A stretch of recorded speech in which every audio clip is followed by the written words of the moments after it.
aí, passaram bem essa semana? Vamos pensar um pouquinho? Nós estávamos falando sobre festas, isso mesmo. E nós vamos continuar falando sobre festas. Vamos lembrar um pouquinho do que a gente viu na aula passada? Nós estávamos falando sobre festas religiosas do Brasil. Foi a nossa segunda aula sobre esse assunto. E nós vimos que nessas festas populares, uma figura bastante recorrente era o boi. Nós vimos que o boi aparecia em festas do Brasil inteiro. Vários estados, o boi recebia um nome diferente, mas a base da história era a mesma. E ele sempre tinha ali algumas figuras, que eram o boi, a Catirina, o marido da Catirina, o fazendeiro e o pajé que ressuscitava o boi. Uma festa super bacana que misturava elementos da cultura e da religiosidade, dos colonizadores europeus, dos negros que viviam aqui no Brasil e dos indígenas. Uma festa muito brasileira. E nós encerramos as festas populares do Brasil falando sobre essa festa. Mas você lembra que a gente combinou que ia continuar falando sobre festas? Então, nós vamos falar agora sobre festas religiosas populares do mundo. Isso mesmo! E para me ajudar a falar um pouquinho sobre essas festas populares do mundo, eu vou convidar duas pessoas muito especiais, a Mariana e o Plácido. A Mariana e o Plácido fizeram uma viagem ao redor do mundo. Eles visitaram muitos países e eles visitaram alguns países durante essas festas populares. E eles gravaram um vídeo para contar pra gente como que foi essa experiência de estar num país diferente, conhecendo uma cultura diferente, no meio de uma festa. Então vamos assistir esse vídeo que a Mariana e o Plácido prepararam pra gente. No vídeo anterior a gente falou aí sobre momentos tensos que a gente percebeu em alguns países, que a gente passou durante momentos políticos importantes. Então hoje, para abrandar um pouquinho o clima, a gente vai falar sobre celebrações. Olha só, lugares que a gente passou e que a gente chegou bem no momento de alguma celebração importante no país ou na região. Em alguns momentos nos pegaram de surpresa, porque a gente não sabia que ia rolar, se o que estava acontecendo naquele momento. Em outros a gente já sabia, foi até com uma certa expectativa e essa expectativa foi quebrada. Em outros momentos a gente sabia que ia rolar e desfrutou daquele momento também. Então tem de tudo, várias celebrações diferentes, em culturas diferentes, e é isso que a gente vai falar agora. Já chega deixando o seu like, inscrevendo-se no nosso canal e depois deixa um comentário aí acerca desse assunto, se você já participou de alguma celebração, de alguma festa específica em algum país ou em alguma cultura diferente que você visitou. Beleza? Bora pro vídeo. A primeira grande celebração que a gente pôde acompanhar foi a Sexta-feira Santa, né? E a Páscoa no Peru. A gente estava em Cusco especificamente e teve uma procissão muito bonita ali em Cusco, muita gente na rua carregando símbolos ali da celebração da Páscoa. Então foi uma festa muito legal. A gente não se lembrou, né, que era a celebração de Páscoa. A gente acabou dormindo ali na frente de uma igreja. Foi uma noite agitadíssima, porque o pessoal indo na igreja a noite toda, barulheira, e a gente nem se ligou por que era. E no fim, no dia seguinte, a gente acabou se dando conta que era ali Sexta-feira Santa, né? Então uma super festa para um país católico como o Peru. Uma outra celebração, duas na verdade, que a gente pegou nos Estados Unidos, que foi muito forte, né? Foi o Thanksgiving, que é o Dia de Ação de Graças, né, e o Natal. São duas comemorações muito fortes nos Estados Unidos, né? O Natal, você sabe pelos filmes como é lá, né? Tudo muito decorado, musiquinha de Natal em todos os estabelecimentos. Lugares, assim, você vai na recepção do médico, tá tocando musiquinha de Natal 2 meses antes. Não, e foi muito engraçado estar lá nessa época, né? Foi muito especial, porque a gente vê em filme e tal, ouve falar, mas vivenciar aquilo foi muito interessante. Então o Natal e o Dia de Ação de Graças lá nos Estados Unidos. O Dia de Ação de Graças é uma celebração que aqui não é tão forte, né? A gente tem, mas que a gente não tem tanta ênfase, e que é muito interessante lá nos Estados Unidos, porque é realmente um dia que eles separam para agradecer por tudo aquilo que eles têm na vida deles. Então é uma celebração muito bonita. Bom, e saindo dos Estados Unidos, né, a gente foi para a Ásia e chegou ali naquela região justamente na época do Ano Novo Chinês, que a gente acabou comemorando especificamente na Malásia, que é um país com muitos chineses. A gente foi para uma ilha que é de maioria chinesa, que é Penang, justamente porque a gente queria ver as celebrações e foi muito legal. Então a gente chegou lá na celebração do Ano do Galo. Quando nós fomos para a Índia, no finalzinho da nossa viagem da Índia, nós estávamos na época da primavera, né? E a celebração da chegada da primavera é festejada com o Holi Festival. Uma festa muito linda, né, com muitas cores, em que eles jogam cores e tal, muito parecida com o nosso carnaval, todo mundo festejando na rua e tal. A celebração interessante também que a gente pôde observar foi o Kuningan, lá na ilha de Bali, que é o final de um período que chama Galungan, que é o período em que eles consideram que os espíritos dos ancestrais visitam a Terra. Então é um período, alguns dias ali, eu não sei exatamente quantos dias, em que eles ficam colocando oferendas, fazendo orações e celebrando esse momento em que eles reencontram ali com os espíritos dos antepassados. E a gente estava lá justamente no dia que finaliza esse período, então tem uma procissão, tem muitas celebrações, eles colocam vestes típicas. Foi bem interessante estar lá e acompanhar esse dia especial. E bora viajar junto. Valeu. Então, muito obrigada aí a Mariana e o Plácido por contarem pra gente essa experiência. O que vocês acharam da experiência deles? Super bacana, né? Então agora a gente vai aprender um pouquinho sobre essas festas que eles contaram pra nós aí, que eles vivenciaram nessa viagem. Então, vamos ler juntos sobre a primeira festa? Acompanha lá a leitura comigo. Sexta-feira Santa, as festividades de Páscoa no Peru. Os conquistadores espanhóis iniciaram os costumes da Semana Santa no Peru. Assim como em todas as festas religiosas do país, o sincretismo é marcante. A mistura dos antigos costumes ancestrais peruanos com as novas práticas trazidas pelos europeus transforma a festa em algo único e singular. Outra característica importante desta celebração é a procissão do padroeiro, o Senhor dos Tremores, a imagem do Cristo da Boa Morte, presente do rei Carlos V da Espanha. É absolutamente venerada pela população desde o ano de 1650, quando se supõe que ela salvou a cidade da destruição ocasionada por um grande terremoto. Então, a Semana Santa no Peru, assim como a Semana Santa em qualquer outro espaço, ela tem o mesmo significado. É aquela semana em que a gente está se preparando para comemorar a Páscoa. É aquela semana em que nós temos as cerimônias da crucificação e da ressurreição de Jesus Cristo. No Peru, as práticas católicas são muito fortes, porque eles foram colonizados pelos espanhóis. Mas nas festas, elas se misturam com os saberes dos povos indígenas, que já faziam parte daquele povo antes dos espanhóis chegarem. Por isso, nós usamos a palavra sincretismo. Essa palavrinha, que nós já vimos em outras aulas, ela fala justamente dessa mistura da religiosidade, da cultura de povos diferentes, que é o que aconteceu no Peru.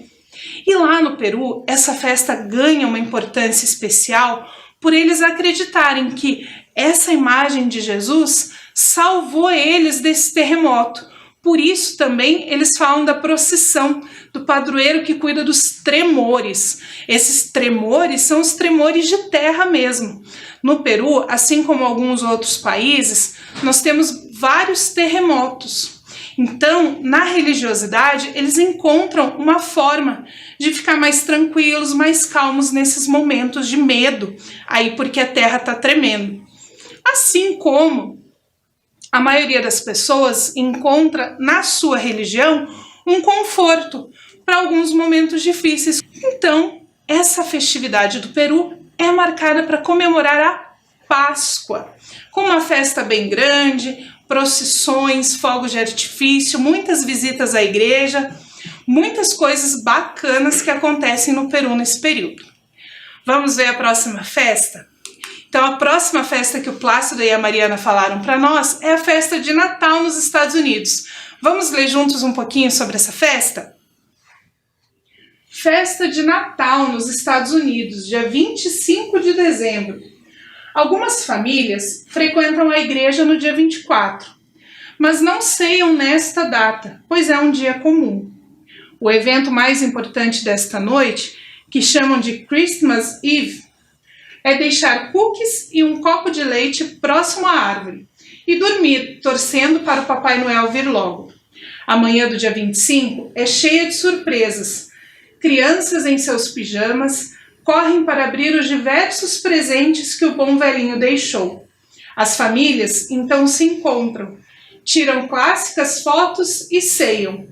É tradição participar de desfiles natalinos que algumas cidades realizam, Christmas Parade. O desfile conta com carros alegóricos enfeitados. Neles, dançarinos e performistas fazem seu show e Papai Noel, em seus trenós, animam o público que, entusiasmado, assiste o evento.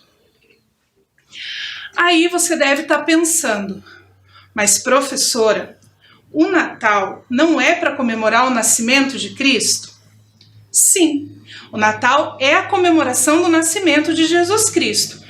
Porém, essa festividade, além da questão religiosa, ela incorporou muitos elementos populares. E nos Estados Unidos é o lugar em que ela mais apresenta elementos populares. Os Estados Unidos são um dos países que mais comemora o Natal. E como vocês devem ter visto ali no vídeo da Mariana e do Plácido, 2 meses antes já tem decoração, já estão tocando músicas de Natal em todos os lugares. Você também já deve ter visto vários filmes, desenhos animados, animações que falam sobre o Natal nos Estados Unidos. Para eles, essa comemoração é muito importante. E tem, lógico, a característica religiosa, eles vão à igreja, tem o culto de Natal, a missa de Natal, como em outros países, mas a gente tem essas características populares muito importantes. E a figura do Papai Noel e muitos outros elementos que nós importamos aqui no Brasil. Você já deve ter percebido nas decorações de Natal das lojas, dos shoppings, das cidades e até mesmo na sua casa, que vários elementos da decoração não são comuns aqui do Brasil e nem do lugar onde Jesus nasceu.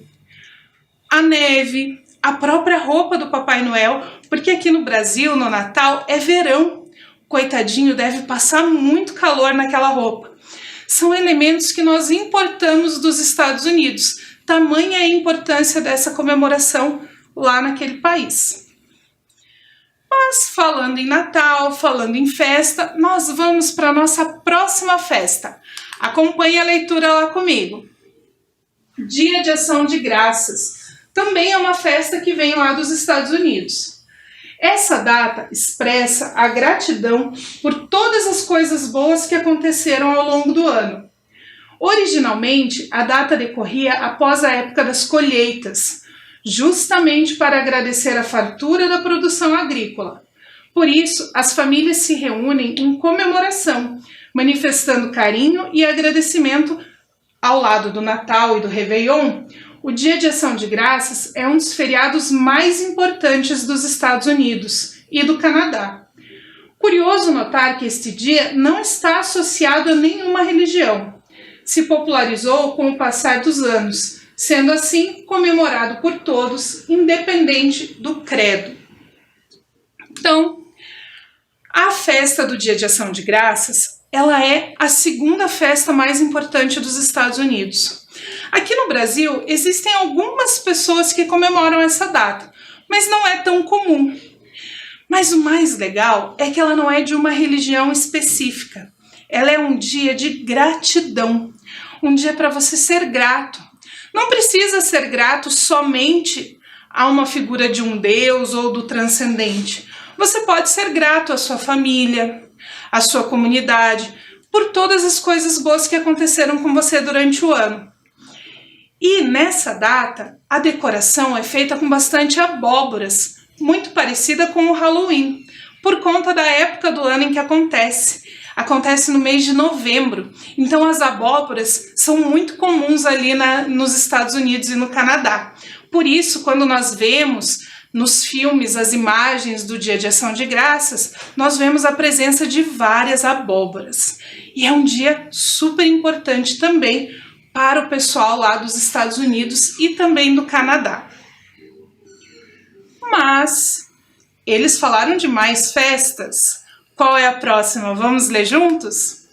A próxima é o Ano Novo Chinês. Na China, o Ano Novo é comemorado segundo o calendário lunar. Ele não é na mesma data que aqui no Brasil. Esse período é um dos mais importantes para a sociedade chinesa, pois eles fazem uma pausa no trabalho para festejar com a família. O rito de passagem de Ano Novo tem início semanas antes. Os chineses costumam limpar seus lares para afastar os maus espíritos. Então, as comemorações de Ano Novo na China, elas não acontecem no mês de janeiro, como aqui no Brasil. Não é a passagem do dia 31 de dezembro para o dia 1º de janeiro. Por seguir um calendário lunar, ele muda um pouquinho de época de um ano para o outro. Depende muito de como foram as passagens de lua, tem um jeito certo de fazer a contagem. Mas esse rito da limpeza da casa é super legal. Você já deve ter ouvido alguém aí da sua família falar em fazer uma super faxina, daquela que a gente limpa o forro, lava o banheiro, lava o piso, calçada, limpa todos os cantinhos. Pois é, os chineses fazem isso uma semana antes da comemoração de Ano Novo. Eles acreditam que, tirando toda a sujeira da casa, eles afastam também todas as energias ruins. E com isso, os maus espíritos vão embora. Assim, a casa vai estar brilhando para receber todas as energias boas do novo ano que está começando. Olha que legal, é uma prática bacana para a gente adotar aí no final de ano. Limpar tudo, tirar tudo aquilo que a gente não usa, renovar todas as energias aí da nossa casa para o ano que está começando. É uma prática muito comum entre os chineses.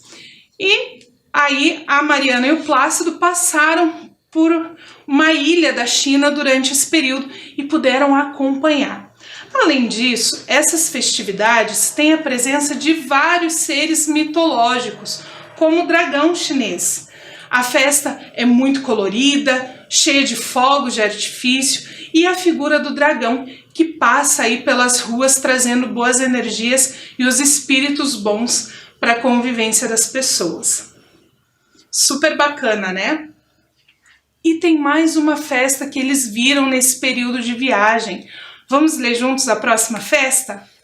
A próxima festa é o Festival Holi da Índia. Diz a lenda hindu que o rei Hiranyakashipu queria que toda a população considerasse ele o único deus do país.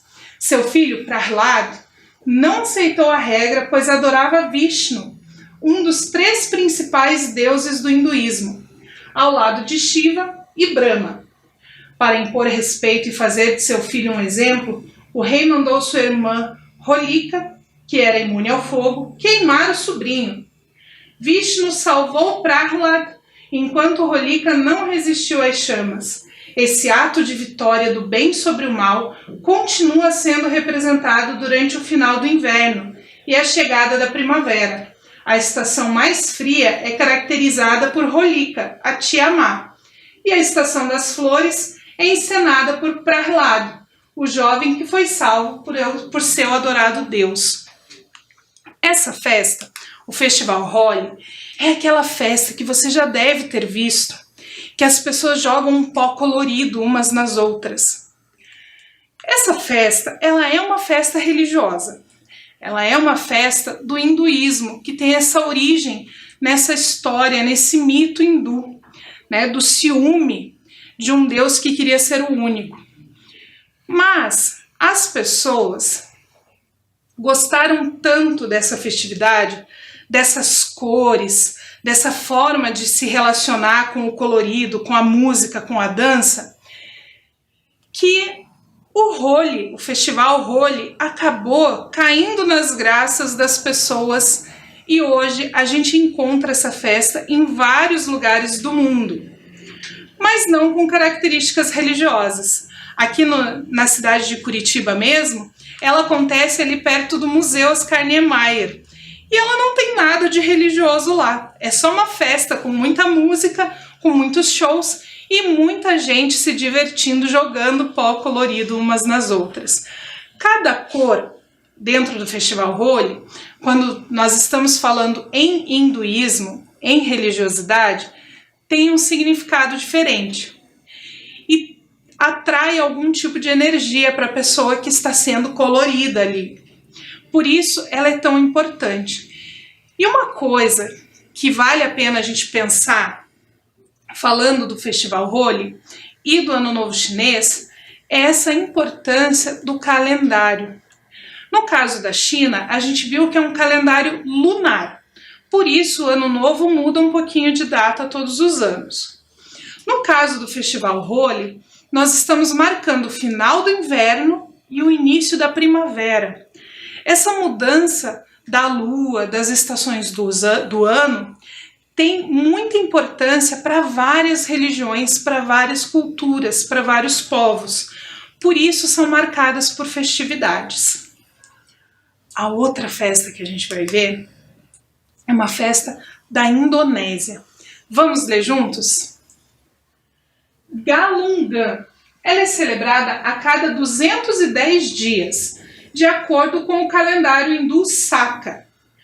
Galungan simboliza a vitória do Dharma sobre o Adharma, ou a virtude sobre o mal, que tem sua origem na mitologia de Mayadenava. Acredita-se que durante os 10 dias de Galungan, todos os deuses, bem como as divindades, a Suprema Ida Sanghyang Widi, descerão à terra e se juntarão às festividades. Os balineses também acreditam que o espírito dos ancestrais e parentes falecidos retornam para visitar suas casas e, por esse motivo, os vários rituais realizados e as ofertas são dadas para recebê-los. Então é uma festa que acontece lá na Indonésia, né, principalmente na ilha de Bali, para receber os deuses. Então, a cada 210 dias, os balineses fazem essa festividade grande para receber a visita dos deuses na sua cidade, nas suas casas e também dos espíritos dos seus ancestrais. Por isso, toda a decoração, todas as oferendas, eles fazem algumas oferendas com a comida preferida dessas pessoas. É super bacana, super colorido e também marca aí um tipo de tempo. A cada 210 dias essa festa acontece. A outra festa que a gente vai ver é o Chanukah ou Hanukkah. Vamos ler juntos? Chanukah é a festa das luzes, uma festa judaica de 8 dias, celebrada com o acendimento noturno da menorá, preces e alimentos fritos. A palavra hebraica Chanukah significa dedicação e é assim chamada porque celebra a rededicação do templo sagrado. No coração da festa está o acendimento da menorá. A menorá tem 9 chamas, uma das quais é o shamash, que é o atendente, que é usado para acender as outras 8 luzes.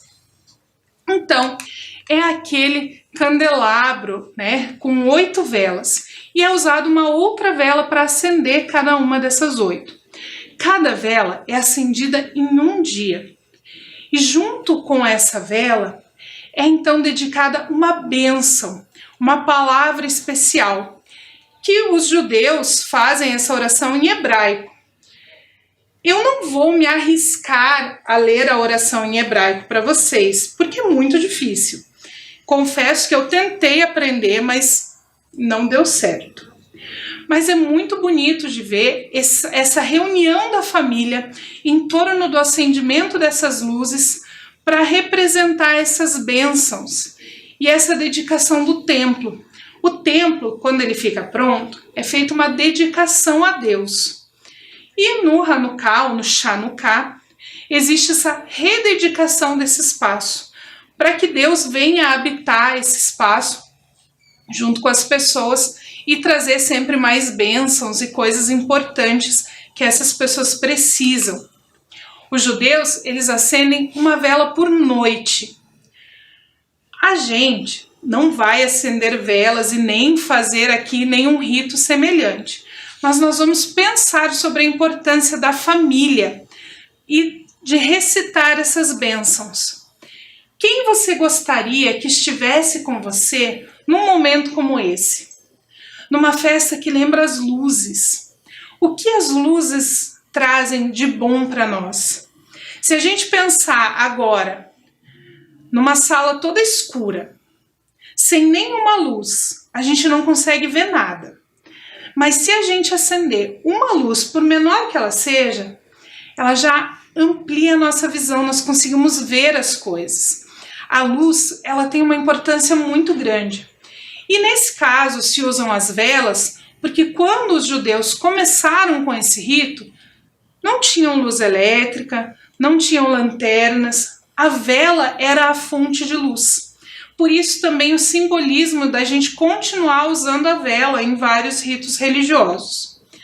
Então a bênção é esse benefício, essa graça, esse favor especial. Por isso que nós usamos muito essa palavra quando nós falamos em termos religiosos. Porque esse favor especial normalmente é uma coisa que a gente recebe sem estar esperando. Não é aquele presente de aniversário que você já estava esperando, ou aquele presente de Natal, ou aquele presente de uma data especial. É aquele presente, aquele carinho que a gente recebe sem ter uma data especial para isso, sem estar esperando. Sabe aquele docinho que você ganhou num dia que você estava meio triste, mas que não era uma data especial e você não sabia que ia ganhar? Ou aquele abraço gostoso que de repente o seu amigo te deu na hora do recreio. É esse o significado da palavra bênção. São esses presentes inesperados, que não têm um motivo especial para serem dados, além do amor e do carinho. E é por isso que a gente usa essa palavra quando está falando em religião. Se a gente pensar num Deus, numa entidade, num santo, num ser superior, qual motivo ele teria para nos presentear, além de amor e carinho? É por isso que quando nós ganhamos esses presentes desse ser superior, nós chamamos de bênção. E é por isso que os mais velhos, quando vão falar com a gente, falam Deus te abençoe. Ou quando a gente chega na casa da avó, da madrinha, do vô, do tio, a gente pede a bênção. Porque as pessoas que nos amam são aquelas pessoas que podem nos abençoar. E esse presente não precisa ser uma coisa que eu consigo pegar, uma coisa que tenha um valor financeiro, um valor econômico. Pode ser um carinho, uma palavra, um abraço. E é isso que significa bênçãos. Mas, pensando nessas bênçãos, eu vou dizer uma coisa para vocês, que é uma bênção poder estar aqui com vocês. Esse presente que eu recebi de encontrar vocês toda semana, de estar aí na casa de vocês, toda semana conversando com vocês sobre diversidade religiosa, sobre todas essas coisas legais. E como tem sido gostoso poder ver a produção de vocês e saber o quanto vocês estão crescendo.